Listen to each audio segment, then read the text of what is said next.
Hello, welcome to the Courageous Self-Care Podcast. I am your host, Christina Marlette.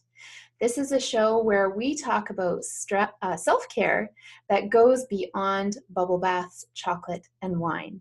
It's strategic self-care that makes a huge difference and that can get pretty uncomfortable. And it's stuff that you probably wouldn't think of yourself. It's taken me over 10 years of deep dive into personal development to create this system for strategic self-care. You can go to ChristinaMarlette.com to take the self-care style quiz, and you will learn where you're at with your self-care. It's a great starting point. Today we're going to talk about the remaining 6 foundations of courageous self-care. So on a show earlier, on our first episode, we discussed, or I guess I discussed courage and what it really means to be courageous. It's very powerful when you get into the history of the word courage. On the next show, I talked about self-care and what it really is and how most people just focus on one kind of self-care if they're doing any at all, and it's not the kind that makes the biggest difference. Yesterday, I talked about the first 6 foundations of courageous self-care, and today I'm going to talk about the remaining 6 foundations. As we get further into the show, I'll be focusing on one foundation per month, having guest interviews with experts in those areas, and sharing what I have learned with you that has really helped me move the needle and create this amazing wellspring of energy that's boundless. I always have energy. Didn't used to be that way, but now I do. So let's get into the remaining 6 foundations. The first one is cultivating your personal power. And that could mean so many different things. For me, personal power is a complex and beautiful combination of gratitude and forgiveness. It's about taking radical responsibility for everything that shows up in our lives. And it's also about emotional mastery, learning how to feel your emotions instead of numbing them out. And boy, when we learn to do that, it gives us so much power. It's like night and day, the before and after. It's not a one-shot deal. Learning to master your emotions and not be afraid of feeling them by suppressing them or numbing out to them, it can be scary. That's where the courage comes in. And each of these foundations has that basis of courage. So what we do with courageous self-care is simple, but it's not easy. It does take courage. Next foundation, for counting, this would be number 8. Yes, number 8. So foundation number 8 is about self-acknowledgement and celebration. I could get into this very deeply, so I'll try to restrain myself. Self-acknowledgement. Imagine a world where everyone knew their gifts and talents, was very secure in them, and openly shared them with others. So 2 people meet and they know to say to each other, hey, these are my gifts and talents, without fear of overshadowing the other person. And the other person says, oh my gosh, those are so complementary to my gifts and talents. What can we create together? Oh, imagine. That would be a dream come true. Where we are now is either people haven't truly uncovered their gifts or talents, or they feel inadequate and uncomfortable sharing them with others. And that is like getting to a party. You have a gift for the host and hostess, and you carry it around with you the entire time of the party. And then you leave and you still have your gift. What's the point of that? We want to share our gifts and talents. So self-acknowledgement on its own, when we acknowledge ourselves in private, super powerful. And then the next step to that is sharing and acknowledging ourselves in community. I'm telling you, dear listeners, this is so powerful and one of my favorite aspects of courageous self-care. The other part of self-acknowledgement is celebration. I believe that we are a little bit confused about celebration. We have this tendency to celebrate. We feel something welling up inside of us when we have accomplished something or overcome something, or we're celebrating for no reason, like Winnie the Pooh advocates. However, a lot of our celebration looks to me like indulgence. And I have this whole theory on that has to do with our vibration and what happens when we're celebrating and how we've reached this new level of vibrating, but then we overindulge and we don't actually celebrate, and then we go back to our previous level of vibration. I'll get more into that when we get into our month on self-acknowledgement and celebration. And of course, I have a solution. It's a practice called deep celebration that makes an incredible difference. You can do it on your own, you can do it in community, and it is magical. Next foundation is embodied action. What does that mean? So first of all, I'm a certified embodiment coach. I love everything to do with movement. I grew up dancing, and then I went into kinesiology, which is the study of human movement. I got an education degree so that I could teach that information. And despite all of that interaction with movement, being both a dancer and an athlete, I had some very interesting body image issues.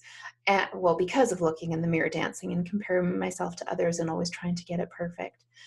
And it wasn't until I learned about embodiment, which is aligning the mind, the body, spirit, and emotions to create this phenomenal energy, that I learned a whole new level of connection with my body and the power that our bodies have. I believe that our bodies are our direct connection to spirit. There is so much information there.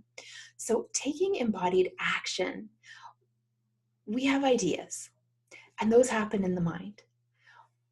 In order to enact our ideas, we do need to come into the body, whether it is paper and pen, whether it is a full-bodied experience. You can't take action without your body. And why not learn how to do it so that you create this synergy? If you've been following me for a while, you will know that, but you probably don't know this because this was kind of like a different chapter in my life. So what I used to do, my whole business was based around ugly, awkward dancing. And what is powerful about ugly, awkward dancing is, first of all, it gets rid of the white elephant. Lots of people feel uncomfortable when they're dancing because they're showing up as exactly who they are. And the other thing I love about ugly, awkward dancing is that for me, it really helped me release my tendency towards perfectionism, to embrace that things don't have to be perfect. And in fact, it's not about when we move, it's never ugly and awkward. The ugly and awkward refers to how we tend to judge ourselves. And that's what's awkward and ugly on the inside. But I just love seeing people show up as exactly who they are in their bodies. So with that embodied action, we're learning about ugly, awkward dancing. We're also learning about the power of connecting with our bodies and how our bodies have so much valuable information to give us. Let's pause there. That is, we're halfway through the foundations for this episode. I would love if you feel like you have a story of courage to share, or you are feeling like you are aligned with one of the 12 foundations. I would love to interview you as a guest expert on this podcast. How you can do that is I'm taking applications. You can go to ChristinaMarlett.com. Christina's with a CH, and Marlett is MARLETT.com. There you will see opportunity to apply to become a guest speaker. And I just want to stop any limiting beliefs that you have. If you're thinking, I don't have any courageous stories, I never jumped out of a plane, or I never swam across the ocean, or whatever you might think courage is.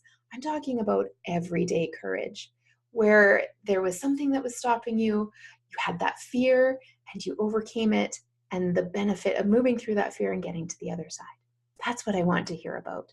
There are everyday acts of courage that I think are absolutely important to hear and to share, so that someone else's experience might touch you and might give you the courage to move through a similar fear or a different one. So anyways, let me know by applying if you would like to be a guest expert on this podcast. Okay, moving right along. Foundation number 10. I think we're at the right place. I'm not really keeping track of the numbers, but we have 3 left. So this one is how to lighten up and have more fun. I love the idea from this book that I read called The Art of Possibility. And one of the passages in that book was about rule number 6. Don't take yourself so seriously. And I believe there were some expletives in there. I grew up being very serious. Everything was ultra important to get right, to get perfect. And I don't think I really played all that much. I liked reading, and I did like making up commercials and plays with my sister and my cousin. But as a kid and an adult, it was serious business. It wasn't until I learned that lightening up is okay and having fun is a wonderful practice that my life really opened up, and I became so much more of who I actually am. I'm really quite funny, and I am light and playful, and other people saw that in me before I could see it myself. It is so powerful to experience these foundations in community. You can read about them and listen to this, and then the next step is to enroll yourself in some sort of workshop or online course, or go to a retreat where you get to experience these foundations in real life. That is how they are designed to be learned. So that is lightening up and having more fun. And I hear that a lot of people are looking to have more fun these days, get away from the seriousness and the drudgery and all the bad news that circulates every single day. It is possible to make a difference on the planet while having fun. We don't have to subscribe to the chaos and the heart-wrenching drama that is happening, that is glorified. We can actually have fun and enjoy ourselves. Okay, next, access and trusting your intuition. How to listen to or see, if you get visions, or how to feel in your body your intuition, and then how to take action on it. Oh, what a juicy topic. So much changed for me when I learned to access my intuition and then take action on it. And I have some great strategies for you on how to do that. I'm very much looking forward to discussing that topic. And then finally, foundation number 12 is getting connected. Connected to what, you might ask? I feel like connection is so important. And that's coming from someone who for a very long time was very disconnected to all sorts of, well, to everything. I was disconnected from my body. I was disconnected from other people. I was disconnected from spirit. And gradually over the last decade, I have been able to plug in and connect. And wow, what a difference. When we are disconnected, we are draining energy like crazy. When we are connected, we are gaining wonderful energy. So those are the 12 foundations, my friends. I am very much looking forward to diving into them. I would like to mention that if you are interested in applying to be a sponsor for the Courageous Self-Care podcast, I would love to help you promote your product, your service, your work, your book, whatever it might be. And you can apply to become a sponsor at my website, ChristinaMarlette.com. Thank you so much for listening. I just said my name, but I'm going to say it again. I'm Christina Marlette. We are here every Monday through Friday.